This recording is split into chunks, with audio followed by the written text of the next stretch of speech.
जय मसीह की। मैं परमेश्वर का धन्यवाद करता हूँ कि परमेश्वर ने आज का दिन हमारे जीवन में प्रदान किया और आप सबको प्रभु यीशु मसीह के पवित्र नाम से सबको जय मसीह की। परमेश्वर को नाम को महिमा मिले। सच में परमेश्वर महान है। आज का दिन हमें परमेश्वर और जीवितों के बीच में रखा है, इसलिए परमेश्वर को महिमा मिलने पाए। आज सुबह के समय ब्लेस्ड वर्ड्स में हम थोड़ा सा परमेश्वर का वचन मनन करेंगे। परमेश्वर का आशीर्वाद वचन आज सुबह आपके लिए क्या है, उस वचन की ओर हम जाएंगे। थोड़े समय हम परमेश्वर के वचन को मनन करेंगे। यदि आपके पास में बाइबल है तो मेरे साथ एक वचन पढ़ सकते हैं। फिलिपियों की पत्री उसका 4 अध्याय, फिलिपियों की पत्री उसका 4 अध्याय उसका 19 पद। मेरा परमेश्वर भी अपने उस धन के अनुसार जो महिमा सहित मसीह यीशु में है तुम्हारी हर एक घटी को पूरी करेगा। आमीन। परमेश्वर को महिमा मिले सुंदर वचन के द्वारा। परमेश्वर का वचन कहता है कि परमेश्वर हमारी हर एक घटी को मसीह यीशु में पूरी करेगा। Hallelujah, hallelujah. परमेश्वर महान है मेरे प्यारों। यदि आप किसी प्रकार के घटी में होके जा रहे हैं, यदि आप किसी प्रकार तनाव में होके जा रहे हैं, यदि आप किस प्रकार निराशा होके जा रहे हैं, मैं आपको परमेश्वर का वचन कहता हूं जो आशीषित वचन है, जो परमेश्वर का लिखित वचन है, जो परमेश्वर का वचन है, वो कहता है परमेश्वर तुम्हारी हर एक घटी को मसीह यीशु में पूरा करेगा। हालेलुया। परमेश्वर आपकी घटी को पूरा करने के लिए जा रहा है। परमेश्वर आपकी कमी को पूरा करने के लिए जा रहा है। आपको इस बात पर विश्वास करना है, आपको इस बात पर परमेश्वर के ऊपर भरोसा करना है, क्योंकि यहाँ पे लिखा है मेरा परमेश्वर भी अपने उस धन के अनुसार जो महिमा सहित मसीह यीशु में है तुम्हारी हर एक घटी को पूरी करेगा। परमेश्वर योग्य है कि हमारे हर एक घटी को पूरी कर सके। परमेश्वर सामर्थ्य है कि हमारी हर घटी को पूरी कर सके। मेरे प्यारों, मैं आपको एक उदाहरण के रूप में कहना चाह रहा हूं। पुराने नियम में अगर जाएंगे, पहला राजा की पुस्तक मैं आपके सामने पढ़ना उचित समझता हूं। पहला राजा की पुस्तक उसका 17 अध्याय, पहला राजा की पुस्तक उसकी 17 अध्याय आप सब लोग जानते होंगे, मैं फिर भी आपके सामने पढ़ दे रहा हूं। पहला राजा की पुस्तक उसका 17 अध्याय उसका 8 पद से लेके 14 पद में इस प्रकार लिखा है। यहाँ पे एक सारपत की विधवा के बारे में लिखा है। आप में से बहुत सारे लोग इस बात को जानते हो। सारपत की विधवा के बारे में लिखा गया है। यहाँ पे इस प्रकार से लिखा गया है कि एलिया जो प्रभु का दास था और प्रभु का एक भविष्यद्वक्ता था, उस समय एलिया के बारे में आप जानते हैं। जब एलिया ने राजा को कहा कि इस जगह में जब तक मैं ना कहूं तब तक बारिश ना होगा, मतलब अकाल रहेगा। उसके बाद एलिया को परमेश्वर ने क्या कहा कि जा कि करित नाले में जाके वहां पे रह, क्योंकि तुम्हारे खाने का प्रबंध मैंने कौवा के द्वारा किया है और कौवा को आज्ञा दिया कि क्या करे वो तुम्हें खाना खिलाए। मेरे प्यारों, उस समय उनके जीवन में खाने का घटी था। एलिया के जीवन में वो ना कमाता था, ना खेती किया था और ना कोई बिजनेस कर रहा था, परंतु एक काम करता था, वो प्रभु का सेवा करता था। और इसीलिए परमेश्वर ने कौवों को आज्ञा दिया कि क्या करे वो एलिया प्रभु को दास को क्या करे, कौवों को आज्ञा दिया था कि कौवा जाके उसे क्या करे, खाना खिलाए। मेरे प्यारों, परमेश्वर किसी को भी इस्तेमाल कर सकता है आपकी घटी को पूरी करने के लिए। परमेश्वर कहीं से भी प्रबंध कर सकता है आपकी और मेरी घटी को पूरी करने के लिए। उसीलिए वो जीवित परमेश्वर के ऊपर विश्वास करे, भरोसा करे, क्योंकि वो योग्य है कि हमारी घटी को पूरी कर सकता है। आगे अगर हम देखेंगे तो सारपत के विधवा के पास प्रभु परमेश्वर ने एलिया को भेजा और वहां पे लिखा है, मैं आपके सामने पढ़ना चाहता हूं। तब यहोवा का यह वचन उसके पास पहुंचा, चलकर सिदोन के सारपत नगर में जाकर वहीं रहे। सुन, मैंने वहां की एक विधवा को तेरे खिलाने की आज्ञा दी है। अतः वहां से चल दिया और सारपत को गया। नगर के फाटक के पास पहुंचकर उसने क्या देखा कि एक विधवा लकड़ी बीन रही है। उसको बुलाकर उसने कहा, किसी पात्र में मेरे पीने को थोड़ा पानी ले आ। जब वह लेने को जा रही थी तो उसने उसे पुकार के कहा, अपने हाथ में एक टुकड़ा रोटी भी मेरे पास लेती आ। उसने कहा, तेरे परमेश्वर यहोवा की जीवन की शपथ, मेरे पास एक भी रोटी नहीं है, केवल घड़े में मुट्ठी भर मैदा और कुप्पी में थोड़ा सा तेल है, और मैं 2 लकड़ी बीन कर लिए जाती हूँ कि अपने और अपने बेटे के लिए उसे पकाओ और हम उसे खाए फिर मर जाए। हमें परमेश्वर को महिमा मिले। सुनिए, यहाँ पे ऐसी एक विधवा थी जो सारपत नगर की एक विधवा कहलाती है। उसका योजना क्या था?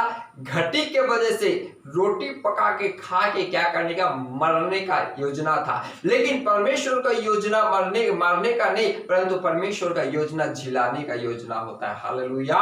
मनुष्य अपने आप को मारने के लिए कई प्रकार का प्रयोग करता है। ये विधवा योजना बना ली थी, अपने मन में ये बना ली थी कि क्या करेंगे, हम उस रोटी को खाएंगे जो मुट्ठी भर आटा है उसको बना के खाएंगे, और दोनों माँ और बेटा करके क्या हो जाएंगे?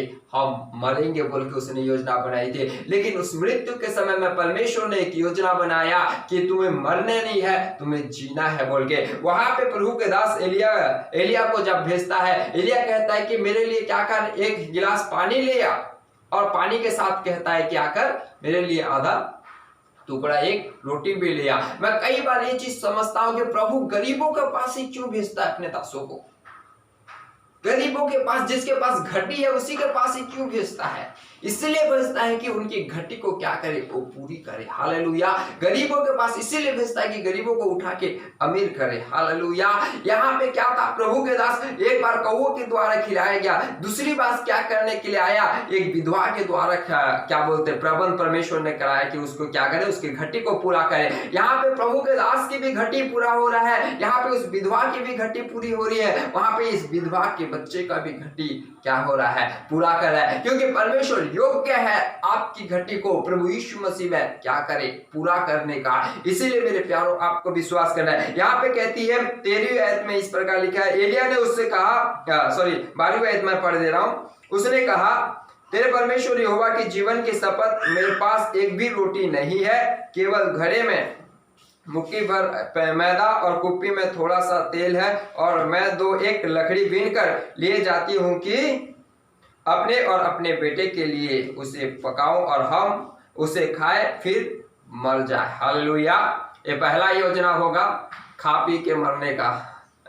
बोलते हैं खा के मरेंगे, मरने वाला इतना थोड़ी ना सोचता है कि खा के मरेंगे या भूखा मरेंगे बोल के। लेकिन एक चीज मैं जानता हूँ, उसने मरने का योजना बनाया, खुदा ने उसे बचाने की योजना बनाया। हालेलुया। यदि आप में से ऐसा कोई है जो अपने जीवन में हताश है, निराश है और अपने जीवन से परेशान होकर ऐसी सोचता है मेरे लिए यही अच्छा है कि मैं मर जाऊं बोल के, लेकिन एक बात मैं परमेश्वर का दास होने के नाते, ये परमेश्वर का पवित्र वचन जिसको हम बाइबल कहते हैं, जिसको पवित्र शास्त्र कहते हैं, इस वचन के अनुसार कहता हो खुदा आपको मारेगा नहीं, परंतु आपको आपकी घटी को पूरा करके आपको जिलाएगा और उसकी महिमा के लिए इस्तेमाल करेगा। हालेलुया। यहाँ पे लिखा गया है हम तो उसे खा के मरना चाहते हैं। फिर उसके बाद प्रभु के दास एलिया ने कहा 13वीं आयत में, एलिया ने उससे कहा मत डर, जाकर अपनी बात के अनुसार कर, परंतु पहले मेरे लिए एक छोटी सी रोटी बनाकर मेरे पास ले आ, फिर इसके बाद अपने और अपने बेटे के लिए बनाना। हालेलुया। बोलता है मत डर। हालेलुया। आपकी घटी के समय, आपकी कमी के समय आपको मुझको डरने की जरूरत नहीं है, आपको मुझको हताश होने की जरूरत नहीं है, आपको मुझको घबराने की जरूरत नहीं है, केवल खुदा पर भरोसा करने की जरूरत है, क्योंकि खुदा हमारी घटी को पूरी करेगा। हालेलुया। खुदा अपनी महिमा के धन के अनुसार जो प्रभु यीशु मसीह में है हमारी हर एक घटी को पूरी करेगा। हालेलुया। उसकी 14वीं आयत में इस प्रकार लिखा है, क्योंकि इस्राएल का परमेश्वर यहोवा यूं कहता है कि जब तक यहोवा भूमि पर मेंह ना बरसाएगा तब तक ना तो उस घड़े का मैदा समाप्त होगा और ना उस कुप्पी का तेल घटेगा। आमीन। परमेश्वर को इस वचन के द्वारा महिमा मिले। सुनिए, यहाँ पे कहता है परमेश्वर का वचन, उस जगह में घटी था, उस जगह में अकाल था, उस जगह में कई लोग के जीवन में घटी था, लेकिन खुदा ने ऐसा प्रबंध किया, घटी में भरपूरी कर दिया। हालेलुया, क्योंकि वो हमारी घटी को पूरी करने वाला परमेश्वर है। मेरे प्यारों, लूका लिखित सुसमाचार 4 अध्याय उसका 24 और 25 में इस प्रकार लिखा गया है, इस्राएल देश में बहुत से विधवाएं थे, लेकिन इस्राएल देश की एक भी विधवा के पास परमेश्वर ने एलिया अपने दास को नहीं भेजा, परंतु जो सीदोन और सारपत नगर जो इस्राएल के बाहर है, जो इस्राएल के टेरिटोरी के बाहर है, एक अन्य जातियों के पास उसके दास को भेजा। क्यों? क्योंकि उसकी घटी को क्या करे? पूरा करे बोल के। मेरे प्यारो, एलिया जो प्रभु यीशु मसीह का एक छवि और एक टाइप है, हमारे जीवन में इस प्रकार का दर्शाया जाता है। जब परमेश्वर ने प्रभु यीशु मसीह को स्वर्ग से अपने लोगों के पास में भेजा, अब उसके अपने लोग उसे ग्रहण नहीं किए, उसके अपने लोग उसे एक्सेप्ट नहीं किए, परंतु तिरस्कार किए। लेकिन खुदा ने उसे कहाँ भेजा? अन्य जातियों के पास भेजा। उस अन्य जाति जो आप और मैं है, उसे हमारे पास में भेजा। परमेश्वर ने अपने एकमात्र पुत्र को आपके पास, मेरे पास भेजा। क्या करे? हमारी जो घटी है उसे उसकी महिमा के धन के अनुसार पूरा करे। आपके और मेरे जीवन में क्या मुख्य घटी था? क्या पैसे का घटी था? क्या धन की घटी था? क्या और किसी चीज की घटी था? नहीं, आपके और मेरे जीवन में मुख्य घटी यही था, हम पापी थे, हमें उद्धार पाने की घटी था।